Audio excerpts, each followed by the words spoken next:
হরে কৃষ্ণ। আপনাদের সবাইকে আমাদের এই চ্যানেলে সুস্বাগতম। আজকের অনুষ্ঠানে আমরা আসন্ন পাণ্ডবা নির্জলা একাদশীর সম্পর্কে আলোচনা করব। নির্জলা একাদশী 2025। এই নির্জলা একাদশী একটা ব্রত পালন করলেই মিলবে সমস্ত পুণ্য। আমরা প্রথমেই জেনে নেব এই নির্জলা একাদশী আমাদের ব্রত কবে পালন করতে হবে, তার সঠিক তারিখ ও সময়। প্রতি মাসেই দুটি করে একাদশীর তিথি থাকে, কৃষ্ণপক্ষ এবং শুক্লপক্ষে। তবে এর মধ্যে কয়েকটি একাদশী বিশেষ গুরুত্বপূর্ণ।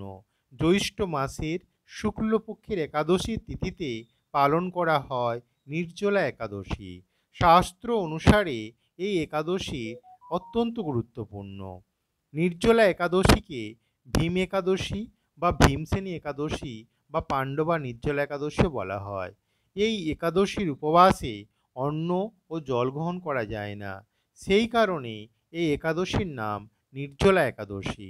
এরপর আমরা আলোচনা করব এই নির্জলা একাদশীর ব্রত কবে সঠিকভাবে আমরা পালন করব, আর আমাদের ওই দিন ঠিক কী করা উচিত এবং কী করা উচিত নয়।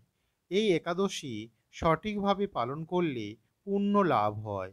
এই একাদশীর পালনে পাপক্ষয় হয়, অর্থাৎ পাপ মুছে যায় এবং ভগবান বিষ্ণুর কৃপায় মোক্ষ লাভ হয়। এরপর আমরা এই নির্জলা একাদশীর সঠিক সময়সূচি সম্পর্কে আলোচনা করব। নির্জলা একাদশী পড়েছে পঞ্জিকা অনুসারে 6 জুন রাত 2:15 থেকে, আর একাদশী তিথি থাকছে 7 জুন ভোর 4:47 পর্যন্ত। 6 জুন ব্রাহ্ম মুহূর্ত হচ্ছে সকাল 4:02 থেকে সকাল 4:42 পর্যন্ত। আর একাদশীর আদর্শ নিয়ম হচ্ছে যেদিন একাদশীর তিথি সম্পূর্ণ ব্রাহ্ম মুহূর্ত স্পর্শ করে সেই দিন আমাদের একাদশীর ব্রত পালন করা উচিত। যেহেতু 6 জুন সম্পূর্ণ ব্রাহ্ম মুহূর্ত স্পর্শ করছে না, 7 জুন একাদশীর তিথি ব্রাহ্ম মুহূর্ত স্পর্শ করছে, তাই আমরা একাদশীর তিথি 7 জুন 2025 অর্থাৎ শনিবার নির্জলা একাদশীর ব্রত পালন করব।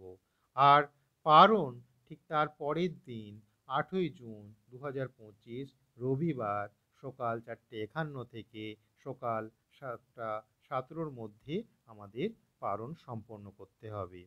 এরপর আমরা এই একাদশীর ব্রতমাহাত্ম্য সম্পর্কে আলোচনা করব। শাস্ত্র মতে নির্জলা একাদশী করলে সমস্ত পাপ থেকে মুক্তি পাওয়া যায় এবং ব্যক্তি মোক্ষ লাভ করে। প্রচলিত বিশ্বাস অনুযায়ী মহাভারতে স্বয়ং ভীমসেন এই একাদশীর ব্রত পালন করেছিলেন, তাই এই একাদশী ভীমসেনী একাদশী নামে পরিচিত। এই তিথিতে অসহায়দের দান করলে পুণ্য ফল লাভ করা যায়। এরপর আমরা আলোচনা করব এই নির্জলা একাদশীতে আপনি কি কি করবেন। এই নির্জলা একাদশীর তিথিতে আপনাকে সারা দিন জল পর্যন্ত বর্জন করে উপবাস থাকা উচিত। আর বিষ্ণুর ভক্তিতে সময় কাটান, মন্দিরে যান, ভজন কীর্তন করুন, দান করুন এবং বেশি বেশি পরিমাণে হরিনাম জপ করুন, শাস্ত্রগ্রন্থ পাঠ করবেন।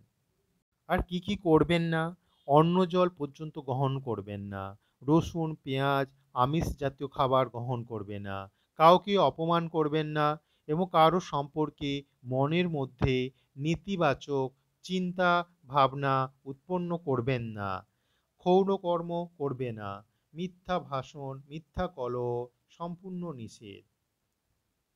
এই একাদশী সম্পূর্ণ নিষ্ঠাভাবে জল পর্যন্ত পান না করে পালন করতে পারলে অনায়াসেই বছরের যে 12টি একাদশী তাহলে সামান্য ফল, বছরের দুধ, অন্যান্য একাদশী একাদশীর যদি যে অজান্তে খাবারগুলো খাওয়া যায় যেমন ব্রতভঙ্গ হয়ে যায় তাহলে কুমড়ো, কাঁচকলা, পেঁপে, সেই আলু, সংকোচ দূর হয়। সূর্যমুখী এই তেল নির্জলা কিংবা একাদশীর বাদাম তেল তিথিতে পবিত্র তীর্থস্থান, দান, জপ, কীর্তন ইত্যাদি যা কিছু মানুষ করে থাকে তা অক্ষয় হয়ে যায়।